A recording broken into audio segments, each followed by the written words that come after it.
media. What's going on, ladies and gentlemen? Welcome back to the Fringe.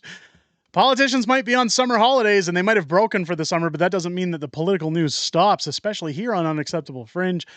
Jagmeet Singh, Canada's biggest hypocrite. In fact, Canada's biggest, we'll call him scumlord, maybe? I don't know. Has come out to once again try to push back against Justin Trudeau. Ultimately pushing out his hypocrisy. This is unbelievable when it comes to Jagmeet Singh, because many questions have been thrown in his direction, especially since admitting to reading with his special security clearance the document now stating about compromised MPs and Chinese interference in Canada. And while he has said that he felt that there were a multitude of factors in that report that says that there's multiple guilty MPs within Canada's agencies, within the House of Commons, perhaps, that are putting Canada's voting and Canada's electoral systems at risk, well, he still wants to vote and prop up Canada's government. He still wants to approve of Justin Trudeau. And many people have said, well, it has to do with him being a WEF plant. It has to do with him getting his pension. There's a multitude of reasons. I think it's because Jagmeet Singh knows this is the end of any legacy he could call a legacy, which to me, I mean, if you got a bad track record, it's really not much of a legacy, but he's definitely disrupted and ultimately disbanded what the legacy of the NDP party was originally created for, in my opinion, which was the working class citizen, the working man.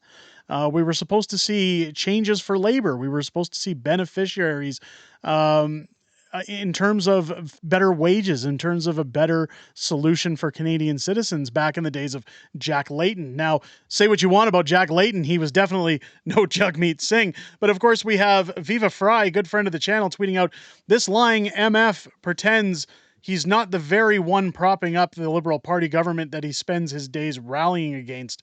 I hope your pension is worth the price of your soul, Jagmeet Singh. Of course, we've got Jagmeet Singh coming out here again. As of June 20th, this week, the Liberals showed who they stand with, and it's not you. Instead of increasing penalties for huge corporations that you rip off, instead of stopping mergers that give you fewer choices and drive up prices, blah, blah, blah, the word salad continues. I can't help but laugh at this, because here's the problem. Here's the problem. Just as Viva states, this is the government you're propping up. So when it says this week they showed you who they stand with, it's not you. Does that mean the NDP doesn't stand with us either, Jagmeet? Because you're propping up Justin Trudeau. You're keeping him employed. You're not calling an election. I don't know what else to say here. I'm lost. I'm lost for words. I don't know where. I really hate what's going on in Canada right now, but at the same time, it's just funny to think that they think the public are this stupid to buy anything he has to say. We've seen his hilarious claims that one day he'll be prime minister. We've seen reporters throw in his face, why? Why are you doing this? Like how can you stand there and say that they're corrupt, but then vote them in, prop them up, continue your agreement? Multiple people have said this agreement could break at any time. You don't have to call an election, but Vashi Kapilo said you don't have to call an election, but you can withdraw your support of your agreement with the Liberals at any time. Listen to this 20-second clip of Jagmeet Singh. In this last week of Parliament, the Prime Minister showed us whose side he's really on. At a time when 1 out of 4 Canadians are living in poverty, the out-of-touch Liberals voted against stronger penalties for corporations that are ripping off Canadians, against banning mergers that hurt people. Why is this Prime Minister letting corporations rip off Canadians when 1 out of 4 are living in poverty? I think he's made a bit of an understatement there when he talks about 1 of 4 Canadians living in poverty. I think the number is greatly higher than that. I think it's more like at least 2 or 3 of 4 that are living in poverty. And when I say poverty, I mean like the inability to just pay their bills. We've heard Pierre Poilievre say multiple times that many Canadians are one repair bill or one $200 unexpected bill or emergency payment required for services or a breakdown away from being poor. That's crazy. I know in this home that we've faced those things anytime a doctor suggests to us, hey, we need to do this testing for your child, or the school tells us, hey, they have to increase fees.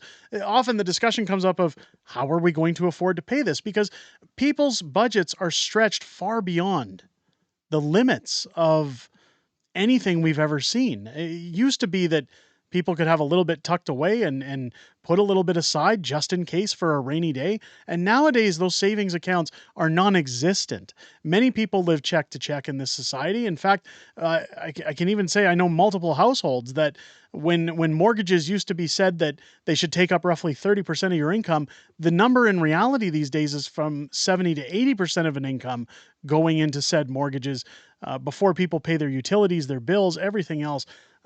Poverty is a term that Jagmeet Singh sure floats around loosely without really defining what poverty means. And I think most Canadians are fed up with this government. They're fed up with Jagmeet's coalition with the Liberals. And it's going to be interesting to see again as the summer progresses, as Jagmeet continues to blast CEOs, blast businesses, all in the namesake of helping his brother with Metro Inc., by the way, where this goes, the scrutiny that he's going to get over the summertime, the scrutiny Justin Trudeau is going to see over the summertime. We've seen Jagmeet now beginning to get heckled as he goes out in the streets. And again, Pierre is still getting pats on the back. He's still filling large crowds as he does his rallies and continues to tour the country to ask people to vote Conservative in the next federal election. Let me know what you guys think down below. Are you finding it kind of hypocritical and funny at Jagmeet's claims? Do you even take him serious anymore?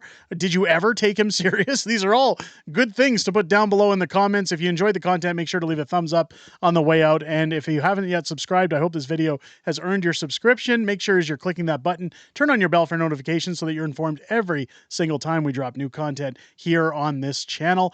Join us on our live streams. I look forward to seeing each and every one of you in those live streams each and every week. We typically go over everything that's happened in the week of politics, everything coming up in the week ahead, and some back and forth with the community. I look forward to seeing each and every one of you there every single Friday night, especially this upcoming Friday.